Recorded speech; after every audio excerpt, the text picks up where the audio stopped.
ತಮಿಳುನಾಡಿಂದ ಇದು. ತಮಿಳುನಾಡು ಸರ್ಕಾರ ಒಂದು ಆದೇಶ ಹೊರಡಿಸಿತ್ತು.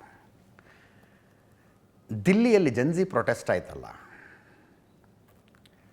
ಆ ಥರದ ಪ್ರೊಟೆಸ್ಟ್ಗಳು ತಮಿಳುನಾಡಿನಲ್ಲಿ ನಡೆದರೆ, ಪ್ರತಿಭಟನೆಗಳ ಸರ್ಕಾರದ ವಿರುದ್ಧ ಏನಾದರೂ ನಡೆದರೆ ಅಲ್ಲಿಗೆ ಮಕ್ಕಳು ಭಾಗವಹಿಸಬಾರದು ಅಂತ ಒಂದು ಆದೇಶ ಹೊರಡಿಸಿತ್ತು ರಾಜ್ಯ ಸರ್ಕಾರ.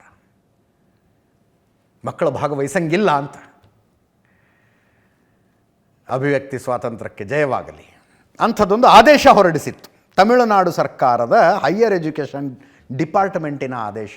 ಮಕ್ಕಳನ್ನು ಅದರಲ್ಲಿ ಭಾಗವಹಿಸೋದಕ್ಕೆ ಬಿಡಬಾರ್ದು, ವಿದ್ಯಾರ್ಥಿಗಳು ರಾಜಕೀಯ ಹೋರಾಟಕ್ಕೆ ಹೋಗದಂತೆ ತಡೆಯಬೇಕು ಅಂತ ಸರ್ಕಾರಿ ಕಾಲೇಜುಗಳಿಗೆ ತಮಿಳುನಾಡು ಉನ್ನತ ಶಿಕ್ಷಣ ಇಲಾಖೆ ಸೂಚನೆ ಕೊಟ್ಟಿತ್ತು. ಜೊತೆಗೆ ಪೊಲೀಸರಿಗೆ ಮತ್ತು ಜಿಲ್ಲಾಡಳಿತಕ್ಕೂ ಸೂಚನೆ ಕೊಟ್ಟಿತ್ತು. ಜಿಲ್ಲಾಡಳಿತಕ್ಕೆ ಪೊಲೀಸರಿಗೆ ಸೂಚನೆ ಕೊಟ್ಟಿತ್ತು. ಇದು ಬೇರೆ ಯಾವುದಾದ್ರೂ ರಾಜ್ಯದಲ್ಲಿ ಅಥವಾ ಕೇಂದ್ರದಲ್ಲಿ ಏನಾದರೂ ಇಂಥ ಸೂಚನೆ ಆದೇಶ ಬಂದಿದ್ದರೆ ಏನು ಚರ್ಚೆ ಆಗ್ತಾ ಇತ್ತು ಅನ್ನೋದರ ಅಂದಾಜು ನಿಮಗಾಗತ್ತೆ.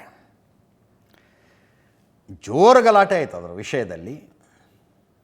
ಯಾರೂ ಪ್ರತಿಭಟನೆಗೆ ಹೋಗಬಾರ್ದು, ಕಾಲೇಜ್ ಮಕ್ಕಳು ಪ್ರತಿಭಟನೆಗೆ ಹೋಗಬಾರ್ದು ಅಂತ ಹೆಂಗೆ ತಡೀತೀರಿ ನೀವು ಅಂತ 2 ದಿನ ಗಲಾಟೆ ಆಯಿತು. 3ನೇ ದಿನಕ್ಕೆ ವಿಜಯ್ ಅವರ ಸರ್ಕಾರ ಆ ಆದೇಶವನ್ನು ವಾಪಸ್ ಪಡೆದಿದೆ.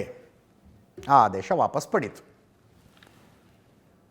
ಕಾಲೇಜು ಮಕ್ಕಳು ರಾಜಕೀಯ ಪ್ರತಿಭಟನೆಗಳಲ್ಲಿ ಭಾಗವಹಿಸಬಾರದು ಅನ್ನುವ ಆದೇಶವನ್ನು ಕೊಟ್ಟ 2ನೆಯ ದಿನಕ್ಕೆ 3ನೇ ದಿನಕ್ಕೆ ವಿಜಯ್ ಸರ್ಕಾರ ವಾಪಸ್ ತಗೊಂಡಿದೆ.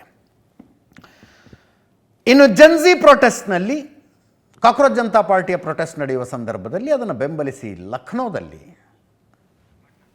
ಪಾಟ್ನಾದಲ್ಲಿ, ಬಿಹಾರದ ಪಾಟ್ನಾದಲ್ಲಿ ಪ್ರತಿಭಟನೆ ನಡೆದಿತ್ತು. ಅಲ್ಲಿ ಪ್ರತಿಭಟನೆ ನಡೆಸ್ತಾ ಇದ್ದ ವಿದ್ಯಾರ್ಥಿಗಳನ್ನು ಹೆದರಿಸೋದಕ್ಕೆ ಒಬ್ಬ ಪೊಲೀಸ್ ಪೇದೆ, ಸಿವಾನ್ ಅನ್ನುವ ಪ್ಲೇಸ್ನಲ್ಲಿ ಪೊಲೀಸ್ ಪೇದೆ ವಿದ್ಯಾರ್ಥಿಗಳನ್ನು ಹೆದರಿಸೋದಕ್ಕೆ AK-47 ತಗೊಂಡು ಏರ್ ಫೈರ್ ಮಾಡಿದರು. ಅದನ್ನು ಖಂಡಿಸಿ RJD ಪ್ರತಿಭಟನೆ ಇವತ್ತು ತೇಜಸ್ವಿ ಯಾದವ್ ನೇತೃತ್ವದಲ್ಲಿ RJD ಪ್ರತಿಭಟನೆ.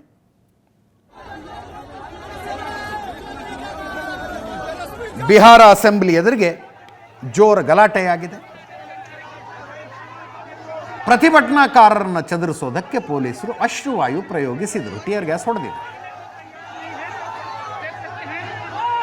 ಇದು ವಾಟರ್ ಕ್ಯಾನನ್.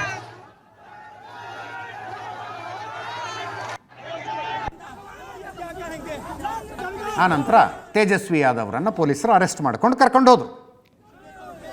ಬಿಹಾರದ ಮುಖ್ಯಮಂತ್ರಿ ಸಾಮ್ರಾಟ್ ಚೌಧರಿ ವಿರುದ್ಧ ತೇಜಸ್ವಿ ಯಾದವ್ ಆಕ್ರೋಶ. ಅಭಿಷೇಕ್ ಪಟೇಲ್ ಅಂತ ಕಾನ್ಸ್ಟೇಬಲ್ AK-47 ಏರ್ ಫೈರ್ ಮಾಡಿದ್ದು. ಅಭಿಷೇಕ್ ಪಟೇಲ್ ಕಾನ್ಸ್ಟೇಬಲ್ನನ್ನು ಸಸ್ಪೆಂಡ್ ಮಾಡಲಾಗಿದೆ.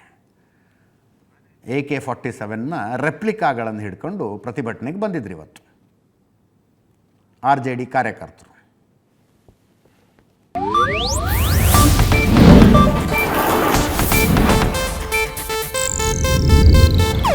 ಇದು ಏಷ್ಯಾನೆಟ್ ನ್ಯೂಸ್ ನೆಟ್ವರ್ಕ್ ಪ್ರಸ್ತುತಿ.